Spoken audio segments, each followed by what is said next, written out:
Uykusiz bu gece tanglar atkucha, sahardagi quyosh mama seni eslitar. Burun edim mening barlig'im, amdi kimning bari sen. Tashlab meni azab o'tiga rozi bo'lgansan. Burun sana degendi, seni mengi suyma. Burun sana degendi, sana mengi kuyma. Hatta ki hiç qandaq bir yulduzgumu tan qilmayman. Başqa yulduz o'simi mayli, men seni hargiz o'chirmayman degan mushu so'zlari yuragimga o'rnab ketgan. Ammo keyin natijasi bo'lsa rayimsizlatsa tashlab ketgan. Taqdirning har bir chaqchaqlari birdan savol tashlab ketgan. Javob izlab yursa lekin turmushni baklab to'yib ketgan. Ko'rding bugun ana boshqa birisi bilan qo'l tutishib yo'lda manqilini. O'zingni darhol chatga oldim, ko'rgim yo'q deb bu manzarni. Lavlaringni tishlab turib, yig'lab turib dedim to'va. Nimancha ola qilmanonga ma'noni boshqasi yo'qmi? Bilsang bundaq bo'lishini, sen uning bilan yurmayding. Bilsang bundaq bo'lishini, sen uning ko'ngil bermayding. Bilmaysan bundaq bo'lishini, ko'zingning yoshga to'lishini. Boshqasi bilan yursimi, dilaydan qaytib kelishini. Uykusiz bu gece tanglar atkucha, sahardagi quyosh mama seni eslitar. Burun edim mening barlig'im, amdi kimning bari sen. Tashlab meni azab o'tiga rozi bo'lgansan.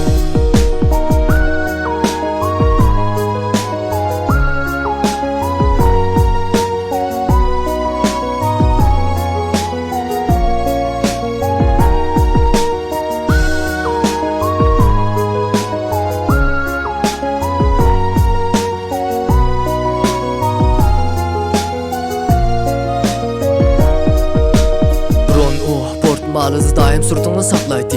Hozir u suratning o'rniga boshqa bir surat almashqandi. Hammani ko'rib turding, ko'z yoshing isbot bo'ladi. Daim chungda ko'rding, u seni ko'ngli joyida saqlab turadi. Bu faqat bir tush, o'ygan saqlayotgan sen emas. O'tmishlar o'tmishda qoldi, uningsiz baxting kam emas. Qo'lingda yana uning surati, tunish suratdan qo'nchiqinga, u suratlar namlashgandi, taramlab tushgan ko'z yoshingga. O'tib ketdi, u degan bir o'tkinch mehmon. Qaytib kel aslolatga, inson degan yangi inson turmush bilan bog'lanmagan taqdir degan o'z qo'lingdan. Muhabbatning mag'lubiyatini misol qilma turmushingga. Uning uchun yig'lam hargiz yosh to'kishingga arzimaydi. Yosh to'kishingga arziydiganlar ko'zingdan yosh oqizmaydi. Uning uchun oqqan yoshingni umri bir kuni oqizadi. Yoshlaringni surtib atgin baxt sangmi quchoq ochdi.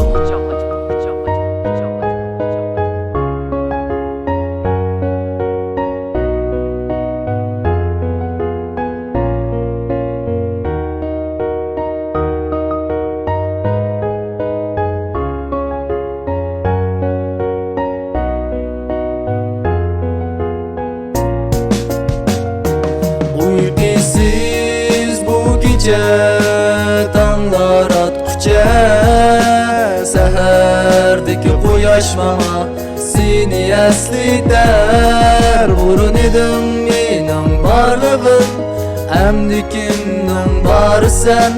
Tashlab meni azab o'tiga rozi bo'lgansan.